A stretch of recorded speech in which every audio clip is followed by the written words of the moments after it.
তো 4-5 দিনের ব্যাপার, আমরা খুব শর্ট ডেজের মধ্যেই, কারণ আমি বাইরে যেতে সময়ও পাই না, আর এমনকি ইন্ডিয়ার মধ্যেও আজ পর্যন্ত কোথাও ছুটি নিইনি, কোনো দিন বেড়াতেও যাইনি। এগুলো কখনো কখনো রাজ্যের প্রয়োজনে যেতে হয়। এবং নীতি আয়োগের একটা মিটিংয়ে প্রাইম মিনিস্টার নিজে বলেছিলেন যে বেশি করে যাওয়া উচিত, তার কারণ ইনভেস্টমেন্ট যাতে বেশি করে আসে সেটা দেখতে হবে।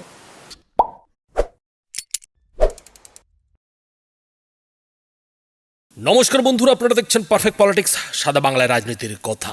বন্ধুরা, ওই যে কথায় আছে না যে তুল্য ঝোলা চলল ভোলা, তো সেই রকমই 2 বছর পর আমাদের মুখ্যমন্ত্রী মমতা বন্দ্যোপাধ্যায় ফের বিদেশ সফরে যাচ্ছেন। এবারে তার টার্গেট ইংল্যান্ড, লন্ডন। তবে তিনি ঝোলা নিয়ে গেলেও সেই ঝোলাতে করে পশ্চিমবঙ্গের জন্য কি উপহার আনবেন সেটা কিন্তু পরিষ্কার হচ্ছে না। আর সেই বিদেশ সফরে যাওয়ার আগে তিনি বৃহস্পতিবার নবান্নে সাংবাদিক বৈঠক করলেন। এখন এই যে নবান্নের সাংবাদিক বৈঠক, এই সাংবাদিক বৈঠকে সবাই ভেবেছিলেন, অন্তত সবাই যেটা আশা করেছিলেন, যে মুখ্যমন্ত্রী মমতা বন্দ্যোপাধ্যায় যে তার বিদেশ সফরে যাচ্ছেন, এবারের যে লন্ডনের বিদেশ সফরে তিনি যাচ্ছেন, সেই বিষয়ে হয়তো তিনি কিছু কথা বলবেন। আর সেই কথার মধ্যে নিশ্চয়ই থাকবে যে তিনি বাংলার জন্য শিল্প আনতে সেখানে কার সঙ্গে কি বৈঠক করবেন, কোন শিল্পপতির সঙ্গে কবে তার বৈঠক রয়েছে এবং কোন শিল্পকে তিনি বাংলায় কোথায় আনতে চাইছেন। কিন্তু মুখ্যমন্ত্রী মমতা বন্দ্যোপাধ্যায় এদিন নবান্নে সাংবাদিক বৈঠক করলেন ঠিকই, তার যে লন্ডন সফর, সেই লন্ডন সফরের দিনক্ষণ সবই তিনি জানালেন, কিন্তু তাতে একবারের জন্যও বললেন না যে তিনি কোন কোন শিল্পপতির সঙ্গে কিংবা শিল্প সংস্থার সঙ্গে লন্ডনে গিয়ে বৈঠক করবেন এবং তিনি তাদের কলকাতায় কোথায় শিল্পাঞ্চল তৈরির জন্য বলবেন। কোনো রূপরেখা কিন্তু এদিন তিনি বললেন না। তার বদলে তিনি যেটা এদিন সাংবাদিক বৈঠকে খোলসা করলেন যে তার এই যে লন্ডন সফর, এই লন্ডন সফরে নাকি তার বিরুদ্ধে চক্রান্ত হচ্ছে, বাংলার বিরুদ্ধে নাকি কুৎসা হচ্ছে। আর সেই চক্রান্তরই ভান্ডাফোর এদিন তিনি নবান্নে বসে করে বললেন যে বামপন্থীরা, অতি বামপন্থীরা এবং সেই সঙ্গে এই কমিউনাল পার্টি মানে বিজেপি নাকি তার এই যে লন্ডন সফর, এই লন্ডন সফরকে ঘিরে চক্রান্ত করছে। আর আরেকটা কথা তিনি জানালেন, সেটা হচ্ছে যে এই যে 1 সপ্তাহ তিনি পশ্চিমবঙ্গে থাকবেন না, এই 1 সপ্তাহ পশ্চিমবঙ্গটাকে কারা দেখবে, কারা চালাবে, আর সেই নামগুলো তিনি এদিন ঘোষণা করে দিলেন। অর্থাৎ মন্ত্রী চন্দ্রিমা ভট্টাচার্য, শশী পাজা, সুজিত বসু, অরেব বিশ্বাস, ফিরাদ হাকিম, এরাই নাকি মুখ্যমন্ত্রীর অবর্তমানে নবান্নে বসবেন এবং নবান্নে বসে সারা রাজ্যে কি হচ্ছে না হচ্ছে সেই সমস্ত কিছু নিয়ে আলোচনা করে মুখ্যমন্ত্রীকে আগে লন্ডনে ফোন করে জানাবেন, জানিয়ে সেখান থেকে নির্দেশ নিয়ে তবেই তারা এখানে কাজকর্মগুলো করবেন। তার পাশাপাশি রাজ্যের আইন শৃঙ্খলার জন্য 2 পুলিশ কর্তা অর্থাৎ রাজীব কুমার ও মনোজ বর্মাকে দিয়েও একটা তিনি টাস্ক ফোর্স তৈরি করে দিলেন। আর সেই টাস্ক ফোর্স এই মন্ত্রীদের সঙ্গে মানে গ্রুপ অফ মিনিস্টারদের সঙ্গে মিলে মিশে পশ্চিমবঙ্গটাকে মুখ্যমন্ত্রী মমতা বন্দ্যোপাধ্যায়ের এই কদিনের যে অনুপস্থিতি, সেই অনুপস্থিতিতে পশ্চিমবঙ্গটাকে চালাবেন। আর এ নিয়ে কথা বলতে গিয়ে মুখ্যমন্ত্রী মমতা বন্দ্যোপাধ্যায় ঠিক কী বললেন বন্ধুরা দেখুন।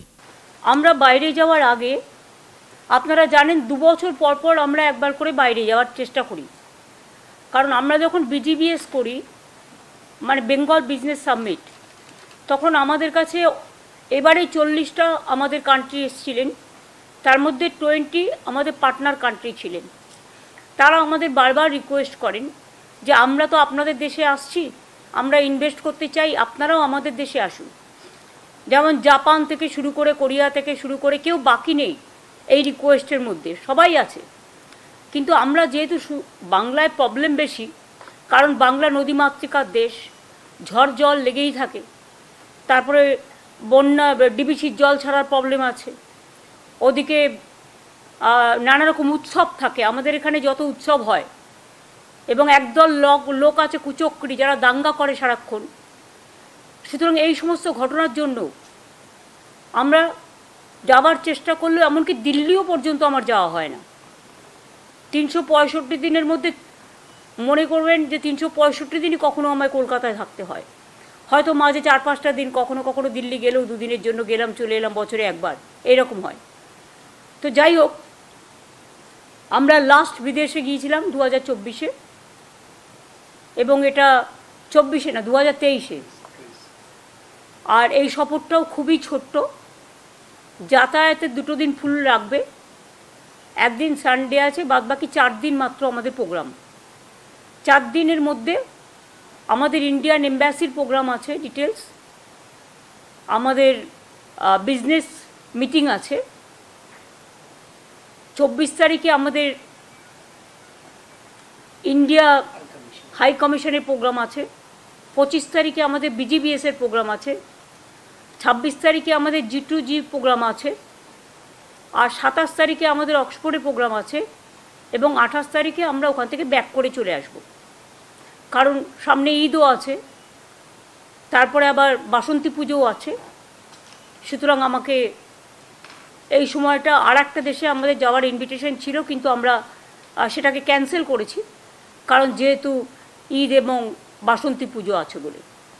আর আমাদের অবর্তমানে কারা দেখভাল করবে, যদি কোনো প্রবলেম হয় দেখে রাখবে এবং আমাদের সাথে যোগাযোগ রাখবে। মাত্র 4-5 দিনের ব্যাপার, আমরা খুব শর্ট ডেজের মধ্যেই, কারণ আমি বাইরে যেতে সময়ও পাই না, আর এমনকি ইন্ডিয়ার মধ্যেও আজ পর্যন্ত কোথাও ছুটি নিইনি, কোনো দিন বেড়াতেও যাইনি।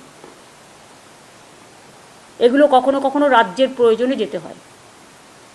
এবং নীতি আয়োগের একটা মিটিংয়ে প্রাইম মিনিস্টার নিজে বলেছিলেন যে বেশি করে যাওয়া উচিত, তার কারণ ইনভেস্টমেন্ট যাতে বেশি করে আসে সেটা দেখতে হবে।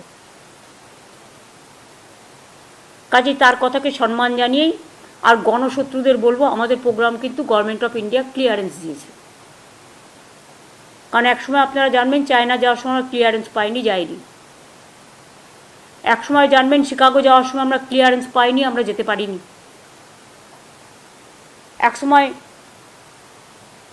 দিল্লির একটি ইনস্টিটিউট আমাকে বক্তৃতা দেওয়ার জন্য রিকোয়েস্ট করেছিলেন, সেন্ট স্টিফেন্স, তাদের বারণ করে দেওয়া হয়েছিল। কাজেই এই ট্যুর প্রোগ্রামে কিন্তু সেন্ট্রাল গভর্নমেন্ট, আমি যতবার বাইরে গেছি ক্লিয়ারেন্স নিয়ে আমাদের যেতে হয়। আমি সব অফিসারদের ক্লিয়ার করি, মিনিস্টারদের ক্লিয়ার করি, এমএলএদের ক্লিয়ার করি, কিন্তু অ্যাজ এ চিফ মিনিস্টার যখন আমি যাই তখন আমাকে সেন্ট্রাল গভর্নমেন্ট থেকে ক্লিয়ারেন্স নিতে হয়। হয়তো আমি নাও নিতে পারতাম, কিন্তু I maintain that dignity. This is the customary, so that Indian embassy must know about our program. বন্ধুরা, বুঝতেই পারছেন যে মুখ্যমন্ত্রী মমতা বন্দ্যোপাধ্যায় অনেক কথা বলেছেন।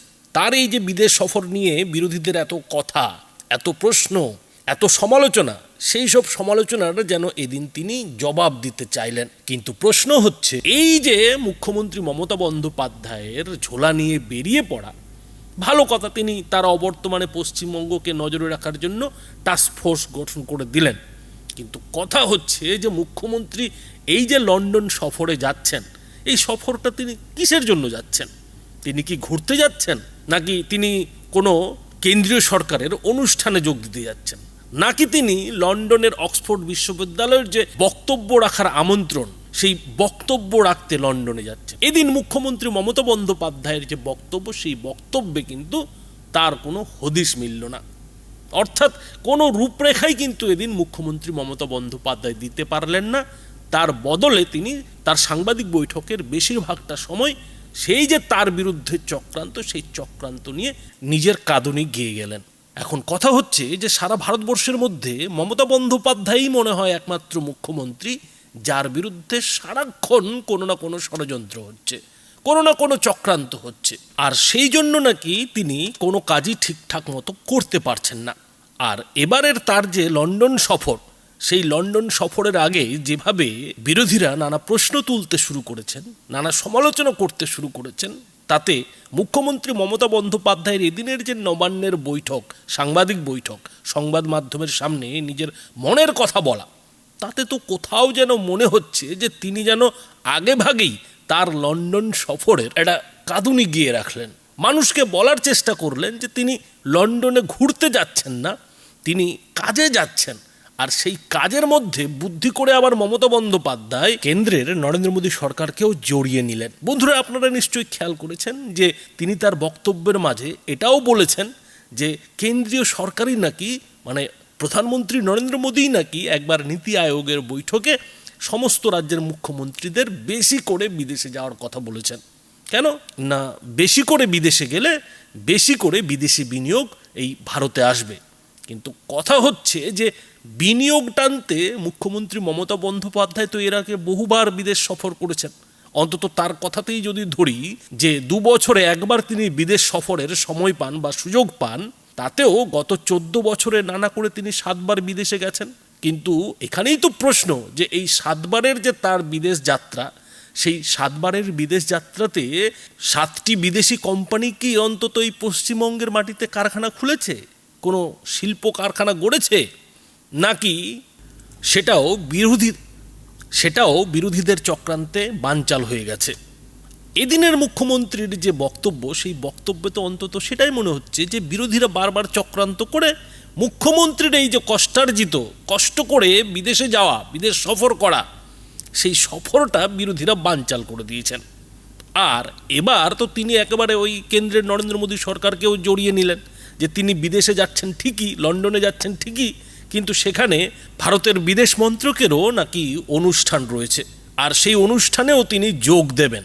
তার মানে যেটা দাঁড়াচ্ছে যে মুখ্যমন্ত্রী মমতা বন্দ্যোপাধ্যায়ের এই যে বিদেশ সফর, লন্ডন সফর, সেই সফরে যে মুখ্যমন্ত্রী মমতা বন্দ্যোপাধ্যায়ের পশ্চিমবঙ্গে শিল্পায়নের প্রচেষ্টা, বাইরে থেকে বিদেশি বিনিয়োগ আনার চেষ্টা, সেই চেষ্টা যে তিনি একা করছেন না, একা পারছেন না, সেটা কিন্তু তার এবারের লন্ডন সফরের যে কর্মসূচি, সেই কর্মসূচিতে স্পষ্ট হয়ে যাচ্ছে। কেননা সেখানে কিন্তু তিনি ইন্ডিয়ান এমবেসি এবং হাই কমিশনের যে অনুষ্ঠান, সেই অনুষ্ঠানেও হাজির থাকছেন। মোদ্দা কথায় কোথাও যেন মুখ্যমন্ত্রী মমতা বন্দ্যোপাধ্যায়কে এই প্রথম পশ্চিমবঙ্গের শিল্পায়নের জন্য নরেন্দ্র মোদীর নামটাও তাকে তার বক্তব্যের মধ্যে জুড়ে দিতে দেখা গেল। বলতে গেলে বাধ্য হয়েই কিন্তু তিনি প্রধানমন্ত্রী নরেন্দ্র মোদীর কথাটা বলে ফেললেন। আর এখানেই যেটা প্রশ্ন উঠছে যে তাহলে কি শেষ পর্যন্ত পশ্চিমবঙ্গের যে শিল্পের খরা, শিল্প নেই, এই যে বদনাম, এই বদনামটা কাটাতে মমতা বন্দ্যোপাধ্যায় কি তলে তলে বিদেশে ভারত সরকারের মানে প্রধানমন্ত্রী নরেন্দ্র মোদীর সাহায্য নিচ্ছেন? বন্ধুরা, এই বিষয়ে আপনাদের মতামত কি? আপনাদের মতামত অবশ্যই এই ভিডিওটির নিচে কমেন্ট বক্সে লিখে জানাবেন। ধন্যবাদ।